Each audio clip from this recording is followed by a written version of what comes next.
Welcome to Resiliency The Podcast. Today's guest is someone who knows what it means to rewrite the script, both literally and figuratively.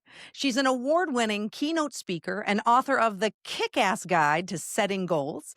She's also the founder of Rain Shadow Coaching, where she helps high-performing leaders, creators, entrepreneurs build clarity, confidence, and a mindset that actually sustains them through uncertainty.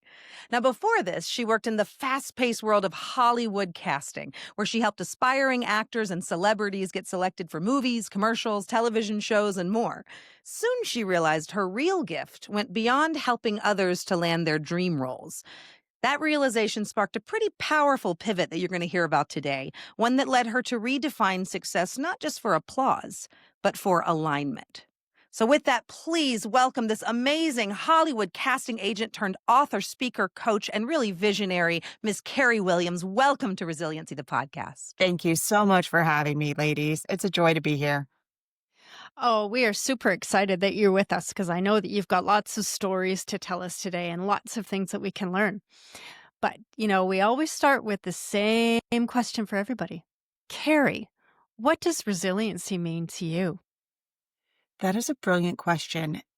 For me, resiliency starts in the mind. It's all about your mindset. Resiliency is the ability to stay open and willing even in times of chaos and hardship.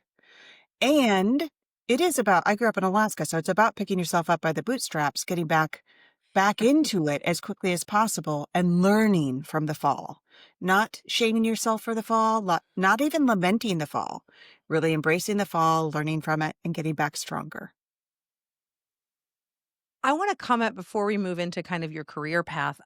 Something that you said in that opening is open and willing.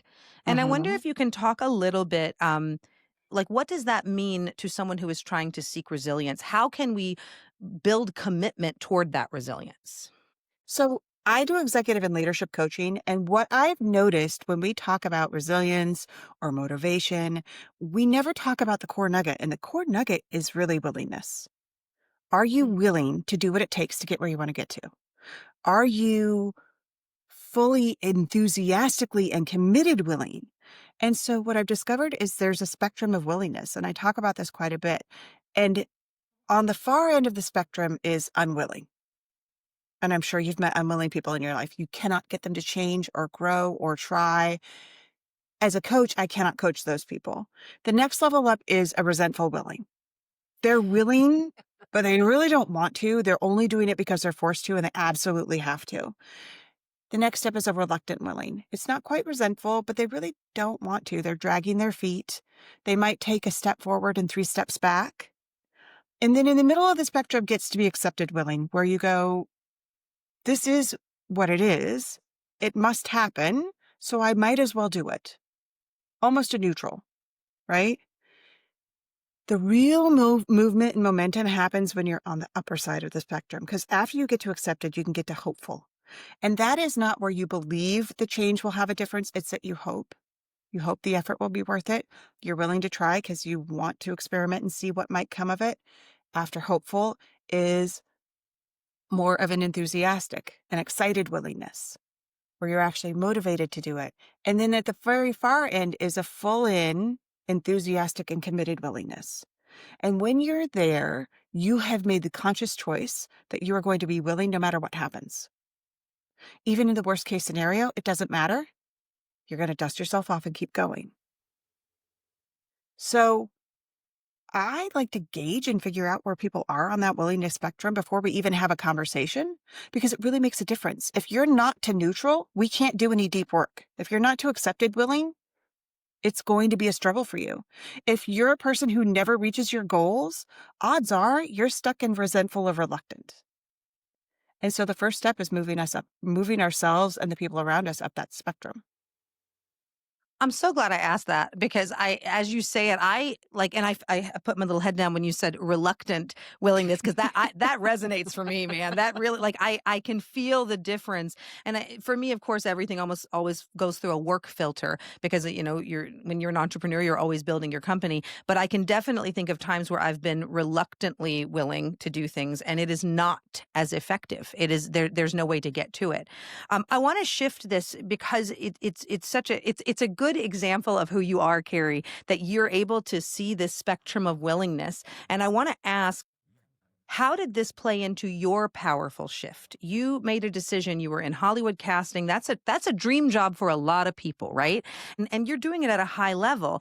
And then you make this decision that it's time to redefine your path. And I think, obviously you must have reached that higher level of willing in order to make that kind of pivot. Can you talk to us about what was the moment that did that? And how did you cultivate that willingness to make that kind of change? Yeah. So when you're on that upper end of the spectrum, the feeling, what it feels like is really powerful. You feel really empowered. You feel really in control. You feel like you matter and you make a difference and that your actions are propelling you forward to where you want to be. I started working in casting because I was an actress first.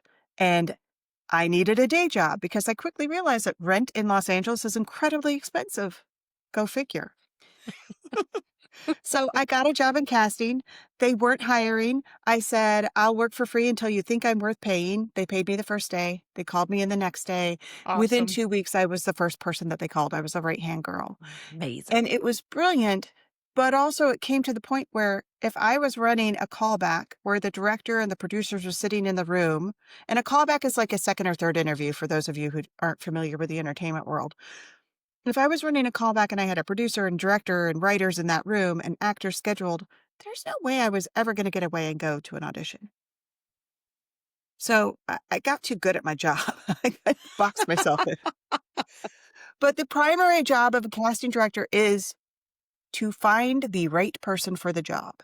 And Jenn, you and I know that there is no single right person for a job, right? There's a multitude of choices, and so many of them could be brilliant. But I was trying to find what the decision makers would see as the right person. So all day long, I told people no, not why not, and not how to get better, and not like how close they were. It was just like, no, not good enough, not it, nope, not you, get out, no. And what happened was I started mentoring some of our freelancers and some of our actors who had booked a ton and stopped booking and they didn't know why, or they would always make it to a second callback and not book and they didn't understand why. And you and I know that at that point, it's not about skill. They have the skill to have the job. So equate it to corporate world, it's not about the resume. They can do the job. There's something happening in that interview that they're not getting it. There's something happening in that audition. And it's always mindset and energy that you bring in. It's the intention that you walk into that room with.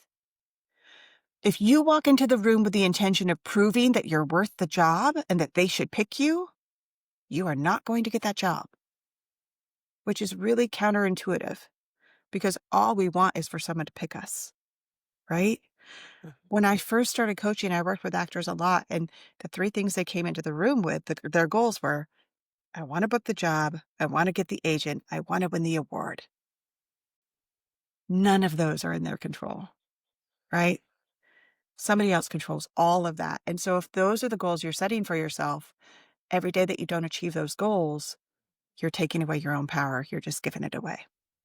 So when I was doing that and helping people, people started booking, and I was like, oh, this is amazing.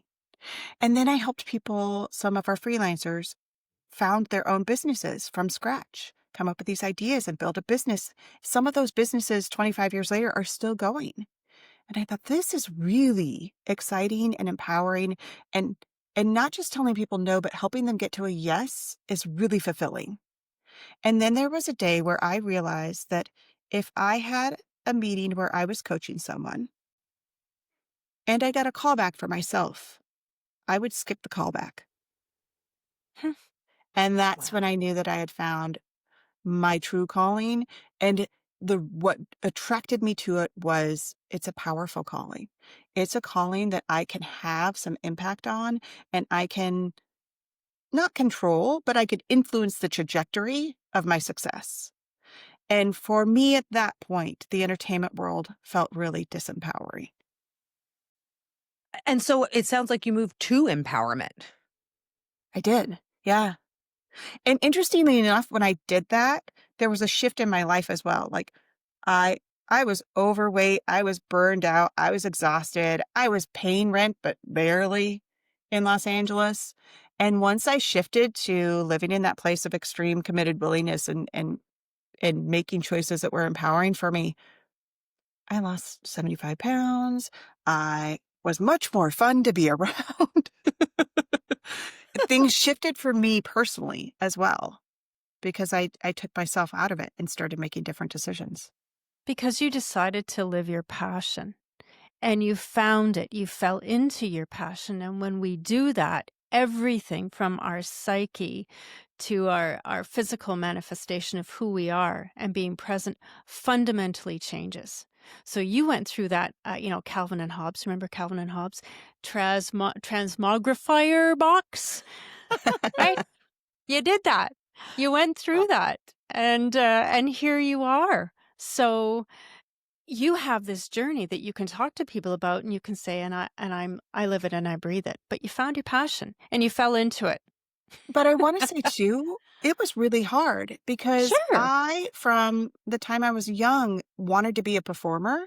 I wanted to be an actor. I wanted to influence the way people thought and what they saw. And so it was really shifting my identity and how I viewed myself at the same time. And it took me probably longer than it should have because I was clinging to the idea of what I was trying to build instead of the reality that I was living. Yes. And the right thing is hard to do. If it was easy, we wouldn't need you. That's the difference. Can I mic drop that, please? Fist Mic bump. drop. Fist bump. So I want to ask you about goals. Because you talked about helping people set their goals. Like I go through life talking to people, and so many people have no clue on how to set a goal. And in your book, and I love the title, The Kick-Ass Guide to Setting Goals, you challenge the traditional SMART goal model. Thank goodness I'm your cheerleader here. Me too. Can you explain, what is the SMART model for people who don't know what that is? And then what's missing from that framework that you found? And how does your approach go deeper? Enlighten us. Well, so if you were like me, when you learned anything about goal setting in school, you learned the SMART model, right? And even a few years ago during the pandemic, when I went back to get my master's degree in organizational leadership, and I was hungry, I said, great, let's learn about goals. What are the new models? And they said, no, it's a SMART model. The SMART model is almost as old as I am. And we don't use it properly. The SMART model is really, really great at timely transactional goals. So it's really great at an organization getting the most out of their employees. But it's not so great at an individual getting the most out of themselves. So SMART stands for specific, measurable, can I even Actionable. remember? Timely, Actionable. actionable. What's E stand for? There's no E There's in no SMART. E. Oh, there's no E in SMART. There's an E in great.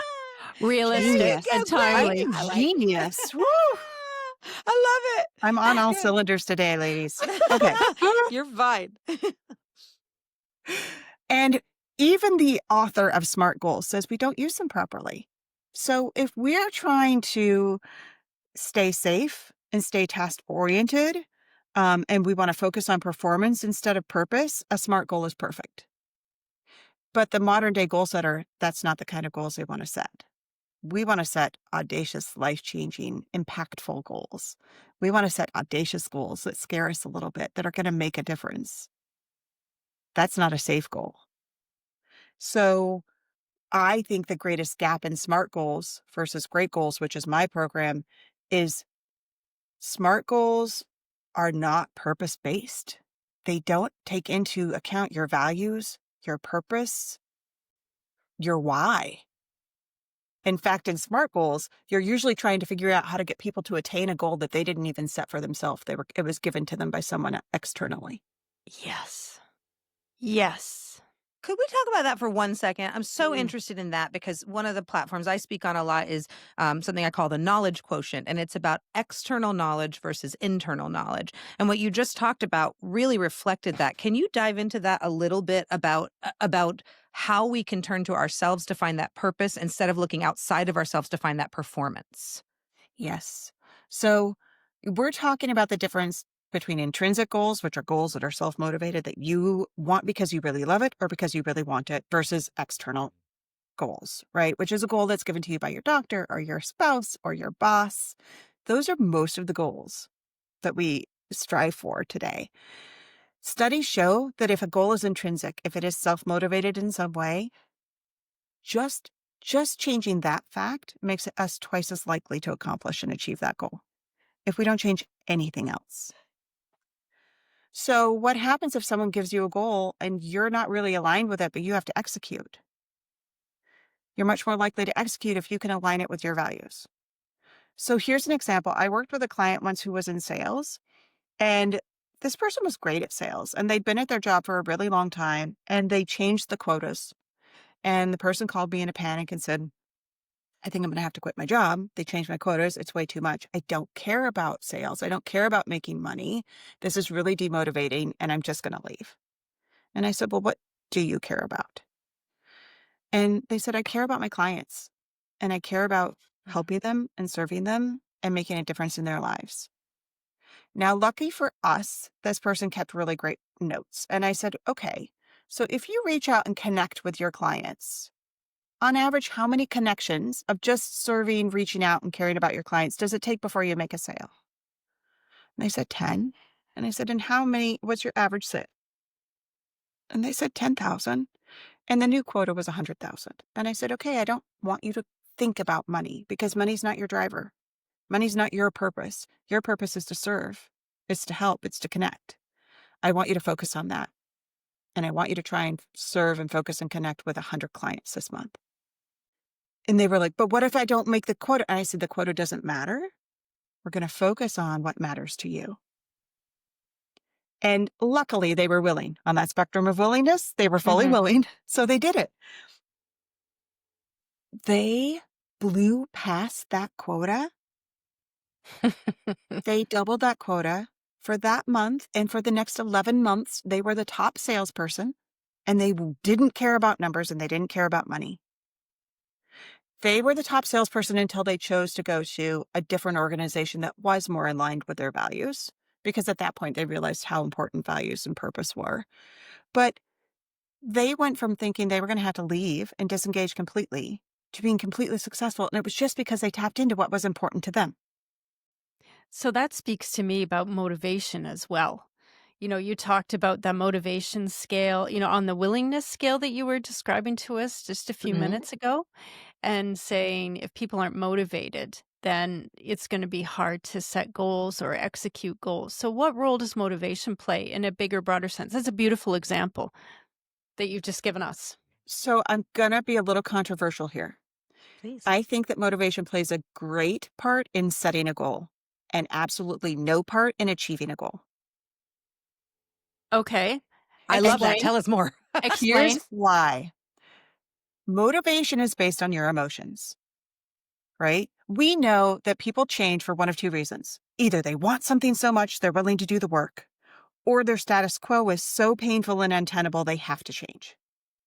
That's where the motivation comes in, right? I want more. I'm going to set this goal. But motivation is based on emotions, and emotions by design are fleeting. They're shifting constantly. They're changing all the time, which means that if our motivation is based on our emotions and our emotions are constantly changing, then our motivation is going to constantly ebb and flow if that's what we're looking for to keep us moving. So I think we need to shift the conversation from motivation to momentum. We need a spark of motivation at the beginning, and then we need to shift into momentum.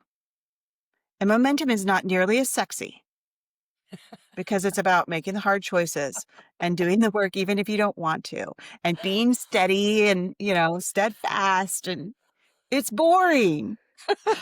But It is, but that's how we get stuff done. I just couldn't agree more. I'm like, I love that you say momentum is boring. Like, that's amazing. But really what it is momentum is steady.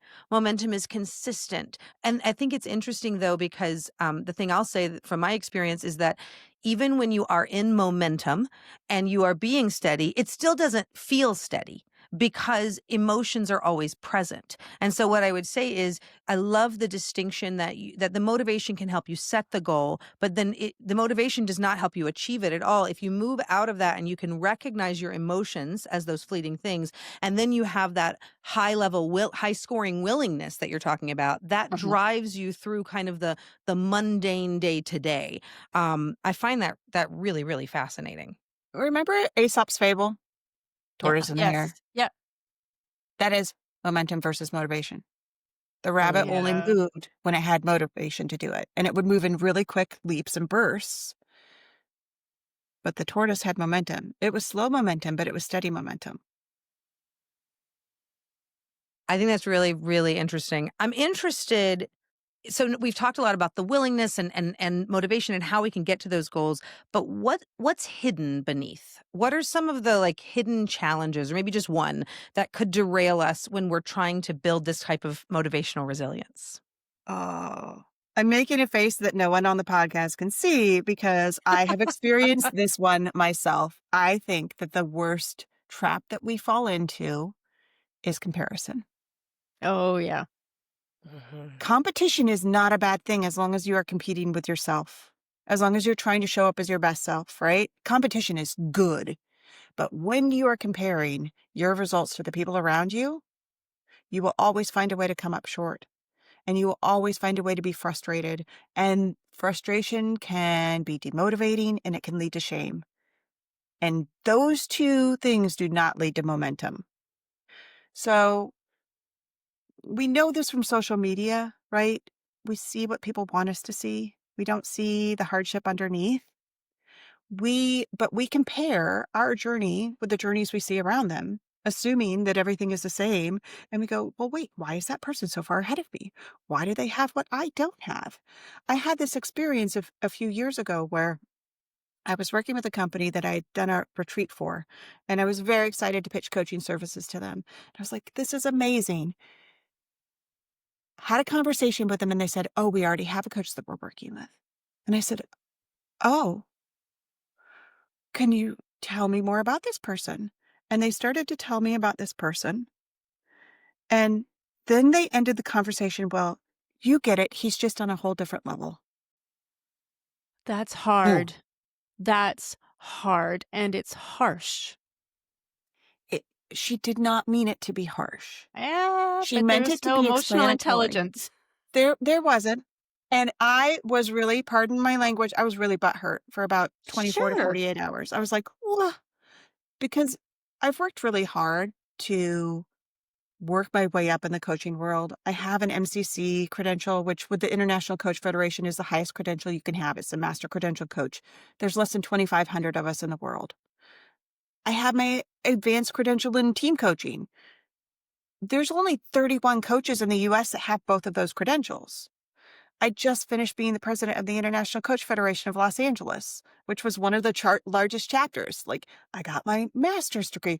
I worked really hard at being what I thought was an expert. And I was like, I'm finally there. I can finally relax. And then to have someone go, it's just on a whole different level. You get it.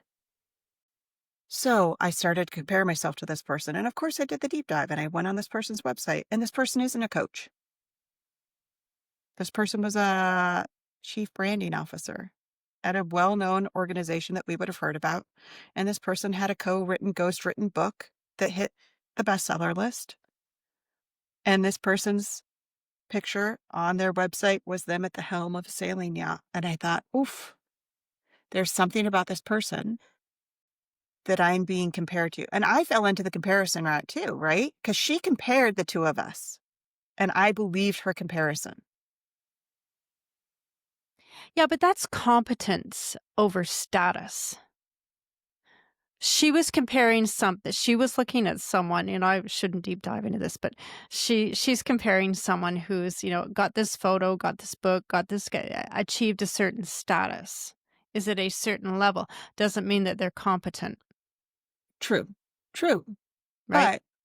But sometimes perception matters. And so what I Yep. took from that is, okay, what is this person bring to the table that is making people perceive them? Because if I came back out of it and got out of the butthurtedness, again, just lovely verb there.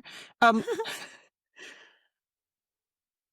there isn't a lot to compare, but I was being compared to, and I fell into I compared myself to that person and Mhm. they're getting the work. I'm not getting why. Why are they doing what I perceive as better than I am? So I think there's something to be learned from that. If we can take the personal affront out of it and go, it's really not about me. They're doing something I'm not doing. This person has an amazing network and they leverage the heck out of their network. They are very visible. That's what they were doing that I wasn't doing. Mhm. That's not personal. They were taking a different action that I hadn't been taking. But when I got into comparison, it felt really personal. And I was like, oh, why am I even doing this? What's the point? Right? If I could depersonalize it and look into what are the actual actions that are being taken, then I go, oh, I can do that. I can do that. I want to say, I think it's really a very relatable topic because I think that comparison is something that every person does, whether they've had that direct interaction like you had with your client, or whether they literally just opened up their Instagram and started looking at, oh, her body's smaller than mine. That person has a better job than mine, whatever those things are. And I think it's so interesting, Carrie, that you tie it to this really, what you talk about a lot is purposeful work and meaningful. And this concept you're talking about is actually threaded into Buddhist culture, which is the comparative mind and learning to let go of and release the comparative mind. And when we do that, we find great peace. So I think it's really insightful the way you are leading yourself and your clients away from that. Thank you. It's also really married to Stoicism. Are you familiar with Stoicism? Yes, the Yes. Daily Stoic is a great podcast. Yes, it is. Shout out to Ryan Holiday. Yay. Yeah, I really firmly believe in those guiding principles of Stoicism, wisdom, temperance, justice. The more we can let go what is not serving us to be our best selves, the better off we're going to be. The more we can focus on what we can actually change and have impact on, the more powerful we're going to feel. We talk a lot about imposter syndrome. Imposter syndrome starts from comparison. It's because we're comparing ourselves to other people around us and falling short and then believing that if other people look deeply enough, they will see that failure too. So, Carrie, I'd like to stay in this area of comparison, if you don't mind, for a minute, because you talk about working with high-performing leaders, working with people in the creative industry, and in a lot of cases, leaders and creatives compare themselves to others. They benchmark themselves against others, and they Mhm. bring in this concept of perception, which you've talked about, and perspective. And Jenn and I have gone, into great detail around perception and perspective. But what I'm wondering is, in working with high performing leaders and creatives, what patterns do you see around that comparison, burnout, self doubt, and identity? And how do you help them with that, overcome this? So, one of the things we do is really focus the scope of what we're looking at, right? A lot of times we talk about taking the blinders off so we can enhance our perspective and open ourselves up. And when we're talking about performance, we're talking about putting some blinders on so that we are really honed and focused in, right? We want to pay attention to what is ours to own, what is ours to do, what is ours to be. We need to look at it in two lines. A lot of times when we're looking at success, we look at the goal line. We look at what we want to achieve and what we want to do. And very rarely do we look at the soul line, which is how we need to be while we're doing that. Right? And a lot of my high achievers have focused all their life on the goal line. And that's where it got them to the CEO position. And also, if you only focus on the goal line, you will eventually burn out and become exhausted. Because what happens is you achieve, you rarely celebrate the achievement, you just set another goal and you achieve. Exhaust yourself to hit that goal, set another goal and achieve. So focusing on the soul line, which is how you want to show up and who you want to be on this journey, is the true deeper work. Once you trust that you will achieve goals, then what matters is how you're achieving them. Does that make sense? Total sense. Brilliantly. It's interesting. I just saw on the social media, I saw a little quote, who knows if it was real, but a quote by Jim Carrey. And it said, "I hope everyone has the chance to get rich and famous so they can know that that's not the answer." And I think that's what you're speaking to, is these people who have set that goal line very high. They are working toward those goals. But when they get to those goals, if they have not taken care of the soul, if they have not looked at and asked that great question you asked earlier, you mentioned it in one of your stories. You said, the guy said, "I don't care about quotas. I don't care." And you said, "What do you care about?"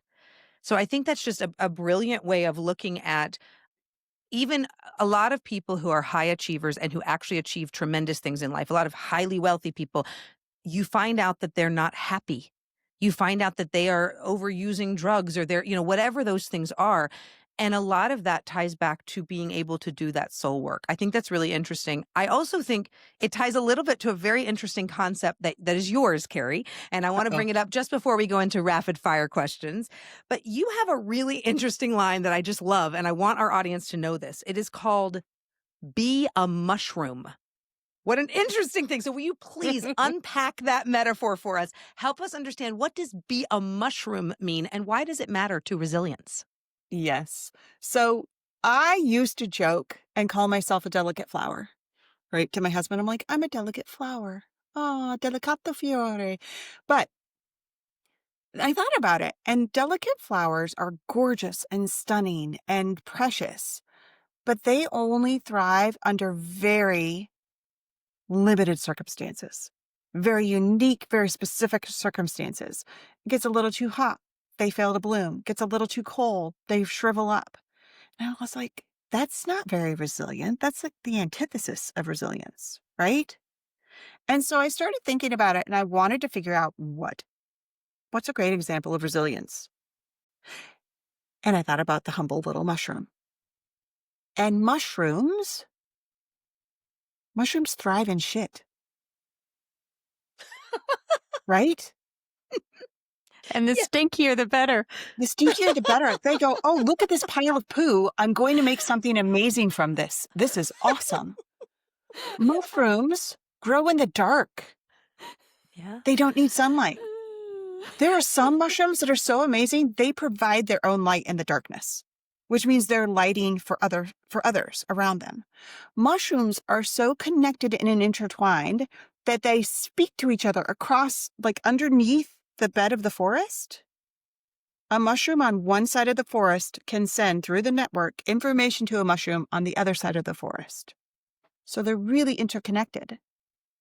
And then there are some mushrooms that are just fun, but not even counting those mushrooms, I thought, why do we strive to be beautiful flowers when we should be striving to be mushrooms? I want to be a mushroom. I really do. And I especially want to be one of those mushrooms that shines for the other ones. What an amazing concept. I know. Not only that, but mushrooms are medicine, right? They're True. from the structural. I read an entire long book called The Rebel's Apothecary about the medicinal benefits of not just fancy psychedelic mushrooms, but normal mushrooms.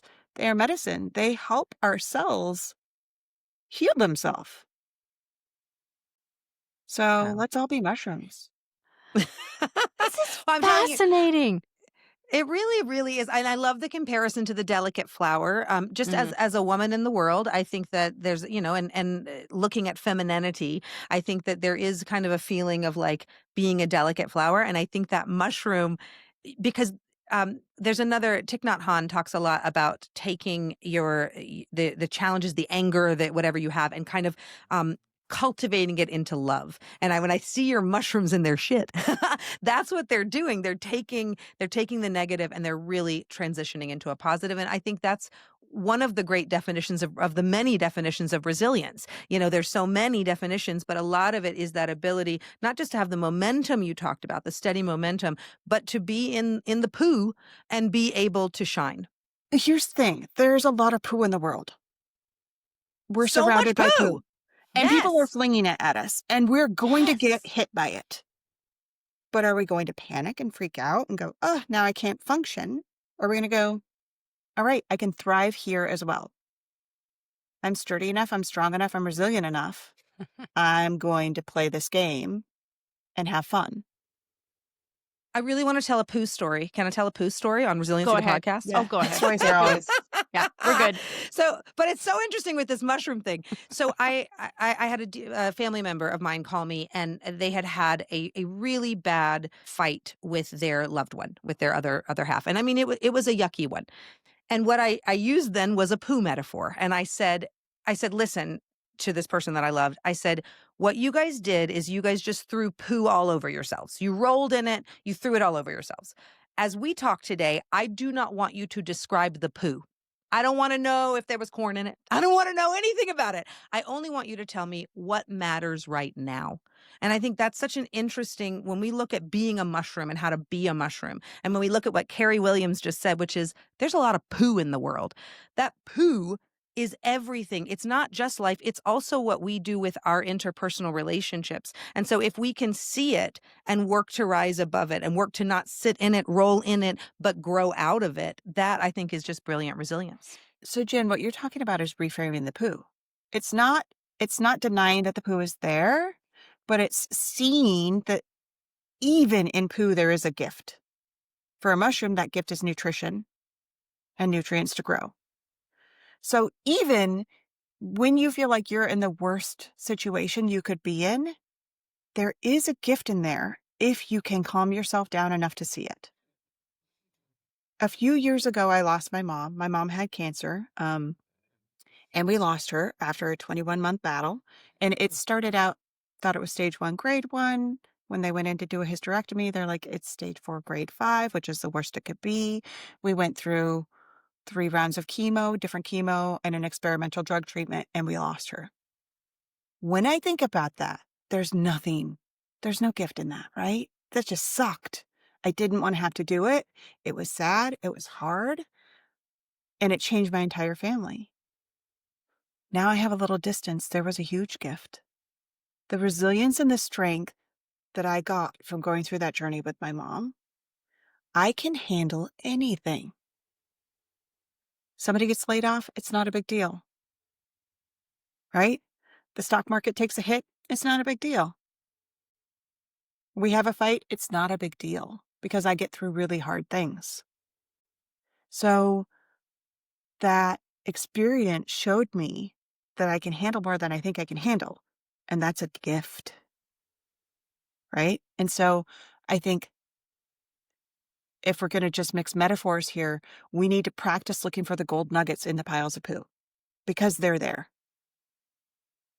And also practice, what you've also just described.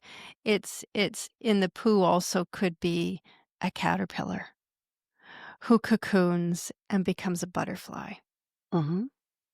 And you take the joyful and the joyous things that you find along your journey going through the poo, and you transform them into something that's bigger and better. Yeah. And it changes your outlook on life. Yeah. And you've done that. And I'm growing tomatoes right now because I haven't killed them yet, which is amazing. And you know how I feed those tomatoes? With worm poo and chicken poo. Yeah. Circularity just exists in the world. It's a poo nation here at Resiliency the Podcast. But Who really, knew? who the poo knew? I will tell you, Carrie, I'm so inspired by what you're bringing to the table because of the depth of it. And I want to thank you for sharing that story about your mom, because I think it is beautiful to know that if we are the turtle and the tortoise and the hare, as we're going steadily through, we might not realize, like you said, it wasn't a gift in that moment, but later on it becomes a gift. It's really a true testament to resilience. I think I want to hand it over to Dr. Kelly because we have some very exciting rapid fire questions to take you through at the end, Carrie. But before we do that, is there anything we haven't asked you that you want to make sure that our audiences here at Resiliency the Podcast know?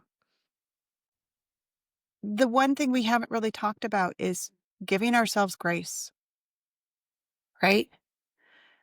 If we're working at building momentum and achieving great things and showing up as our best self, we also need to recognize that we are human first.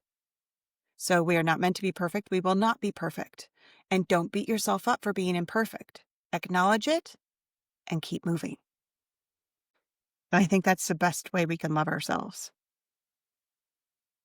And that comes with wisdom, and you take people through the journey of how they can understand and see things differently through wisdom.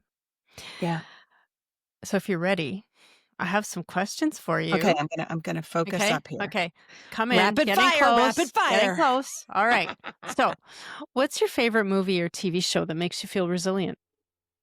Ted Lasso. It got me through the pandemic. Be a goldfish. He should be a coach, for goodness sake. And I just want him to be my friend. Okay. Good pick. Good pick. Now, how about a song that makes you feel resilient? Oh, I really love Rise Up by Andra Day. Do you know that song? Mm-hmm. Every time I hear that song, it makes me feel inspired and it makes me feel powerful and it makes me feel like a phoenix rising from the ashes. It's a song about resilience. It is. It is. And that's a lovely metaphor. The phoenix rising from the ashes with Rise Up. Yeah. What's the last thing that made you laugh out loud really hard? So I have a cat. Her name is Cricket. She actually has a much longer name than that. And she's a rescue cat and she's missing all of her little front teeth between her fangs. So her tongue sticks out all the time. I bet she has a lisp when she talks to you. And she's just the derpiest little thing. And sometimes she'll just look at me the right way with that tongue sticking out and it makes me crack up. And I feel bad because I hope she knows I'm not laughing at her. No, even though I am. I'm sure she knows. I'm sure she can feel that love. That is awesome. The derpiness. I feel it. I can feel it. You got to send us a picture of the cat so we can put it up on the website when your episode comes out. All right. We need a picture of the will. cat. Okay. Note to self. Oh my gosh. Okay. My last question for you is, what is a question that you would like to leave for a future guest? So this is the hardest question, right? Because so many beautiful questions have already been asked. But if we're going to keep with the theme of what we're talking about, let's just keep it simple. What matters to you? Yeah. Well done. Perfect question. Now, Carrie, I have one question for you from one of our past guests. Okay. So here it is.